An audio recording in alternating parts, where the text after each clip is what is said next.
Bonjour à toutes et à tous. Brie-Contrebert. Qu'est-ce donc que cette ville dont je vais vous parler? C'est bien sûr parce qu'elle comporte des atouts sérieux, en l'occurrence des monuments historiques importants. Elle est située en Seine-et-Marne, sur le plateau de Brie, à environ 30 km de Paris. À la fin des années 50, cette commune, jusqu'alors tournée vers l'agriculture, va s'industrialiser, évidemment aux dépens des terres cultivées. On ne compte plus le nombre d'entreprises qui s'y sont installées. Des zones résidentielles, pavillonnaires, s'y sont également implantées, ainsi que de nombreux établissements commerciaux. C'est donc bien une ville moderne, mais elle dispose aussi d'un centre ancien. Il est constitué de rues quelque peu tortueuses, peu propices à la circulation des automobiles. Outre son église, elle comporte un château malheureusement partiellement dégradé, ancien château fort en permanente réhabilitation. Un hôtel-dieu ainsi qu'un musée viennent compléter ce tableau. Des fêtes médiévales en tenue d'époque y sont régulièrement organisées. C'est bien sûr dans cet ensemble historique que je vais maintenant vous entraîner.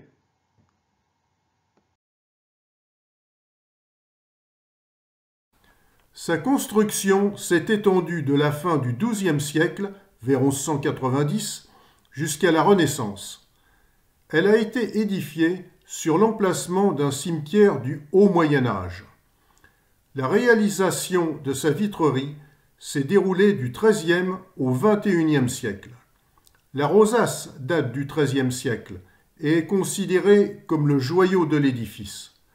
Quant aux vitraux les plus récents, ils ont été réalisés en 2003 et s'intègrent convenablement dans les anciens. L'église a été entièrement restaurée entre 1997 et 2018.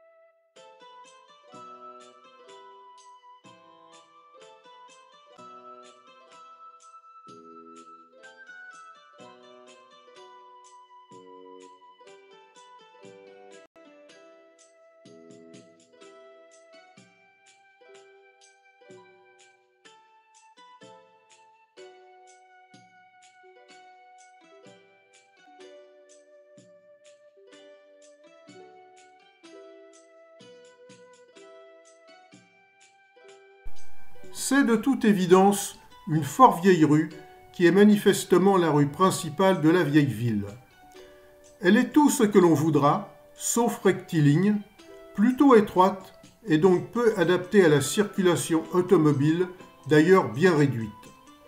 Certains commerces y subsistent, notamment plusieurs cafés et petits restaurants avec terrasse sur rue, se limitant toutefois à quelques tables.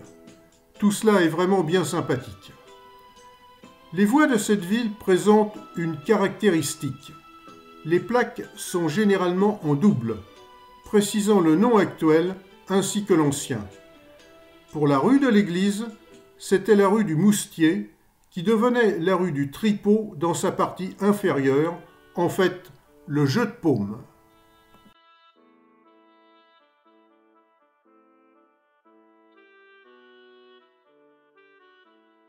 Le nom fait évidemment référence à la dîme. Il s'agissait d'un impôt en nature au profit de l'Église portant sur les récoltes et qui se montait en général à 10%.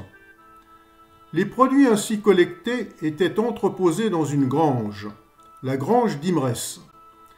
La chronique nous précise que jusqu'à la Révolution, elle se situait au fond de l'impasse. Malheureusement, elle n'a pas survécu, vendue en 1818 par la municipalité à un particulier, entrepreneur de bâtiments, qui la détruisit pour récupérer les matériaux. De part et d'autre de la voie, le long des maisons, des pierres avaient été dressées. Elles avaient pour but de protéger les murs des dégâts occasionnés de façon régulière par le moyeu des roues lors du passage des charrettes. Quelques-unes subsistent encore.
C'est Robert Ier de Dreux, frère du roi de France Louis VII, qui fonda la ville de Brie-Contrebert et y fit bâtir le château à la fin du XIIe siècle, sur un plan carré, flanqué de 8 tours et ceinturé de douves.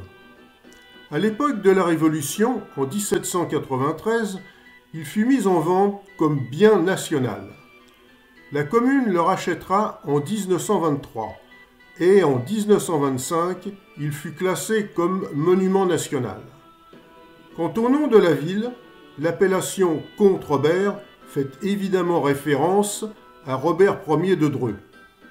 Il est à noter qu'en 1792, ce nom devint Brie-la-Ville, puis en 93, Brie-sur-Yerres, avant de reprendre en 1814 celui d'origine, Brie-Contrebert.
La visite du château est maintenant terminée, mais pas celle de la ville. Nous avions commencé par la rue de l'église et allons poursuivre par quelques rues situées à proximité immédiate de la forteresse, ce qui nous permettra, entre autres, d'admirer un ancien hôtel-dieu du début du XIIIe siècle.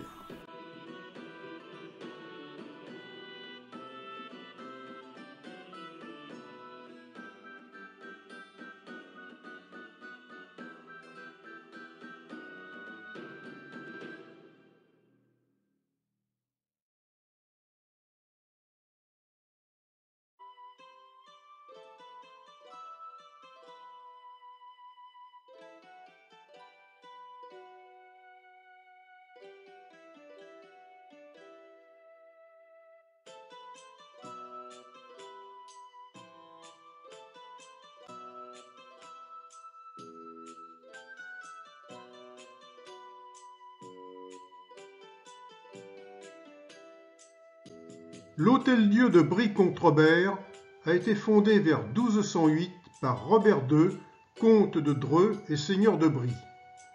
À cette époque, un tel édifice n'était nullement destiné à recevoir les malades, mais les pèlerins et autres voyageurs, notamment ceux qui se rendaient au marché de Brie. Ce n'est que plus tard que les malades pourront en bénéficier.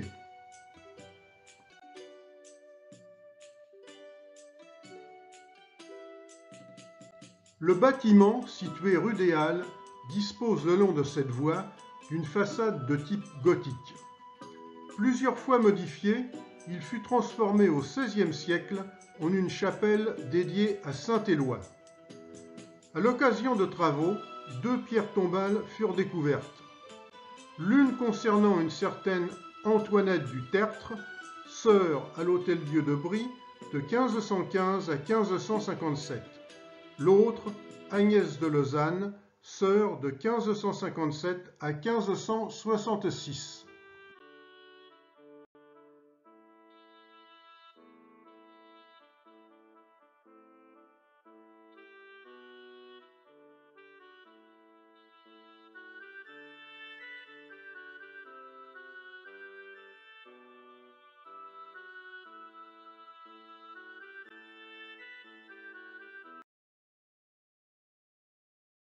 Ce document est maintenant terminé.